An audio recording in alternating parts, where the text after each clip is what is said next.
Very good morning, all the students. So, from class 7, I am taking a chapter of chapter 4. That chapter name is Exponent in Powers, right? So, today we are going to start with worksheet 1, and all you know that chapter is Exponent in Power. So, let's start with the very first question. The first question is write the base and the exponent in each of the following. देखिए बच्चे, इस question में first question में हमें हर part के अंदर base और exponent लिखना है. हमें ये बताना है कि इसका बेस क्या है और एक्सपोनेंट क्या है, right. So see the very first question, -1/3 whole power cube. देखिए जो भी वैल्यू नीचे रखी जाती है उसे हम बेस कहते हैं, and whatever is written over here, जो बच्चे ऊपर इसकी पावर होती है इसी का दूसरा नाम होता है एक्सपोनेंट. तो अगर हम पहला पार्ट देखें, इसका जो बेस है जो कि नीचे लिखा हुआ है दैट विल बी -1/3, और एक्सपोनेंट यानी कि इसकी power that is 3, right. Now see the second question, -4/7 whole power 6. नीचे क्या लिखा हुआ है हमारा -4/7, तो बेस हमारा हो गया है -4/7, और जो इसकी पावर है वो 6 है, वही हमारा एक्सपोनेंट है. So the exponent is 6.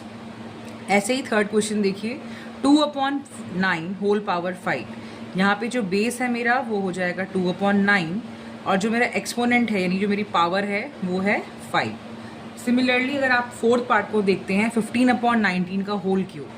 यहाँ पे बेस जो हमारा है वो हो जाएगा 15/19 क्योंकि वो नीचे लिखा हुआ है, और जो हमारा एक्सपोनेंट है यानी कि जो हमारी पावर है that will become 3. Now see the fifth part, -15 whole power 4, right. So the base will be -15, और एक्सपोनेंट यानी कि इसकी पावर कितनी है, 4 है. So exponent is 4. Similarly in the last fifth part, -2/3 दिया है बच्चे यहाँ पे, ठीक है. कोई भी पावर यहाँ पे मेंशन नहीं है. आपको पता है -2/3 जिसकी भी बच्चे कोई भी पावर नहीं है that means it is nothing but it is power of 1, ठीक है. जैसे x की पावर 1 है तो वो x होता है, 2 की पावर 1 है तो वो 2 होता है.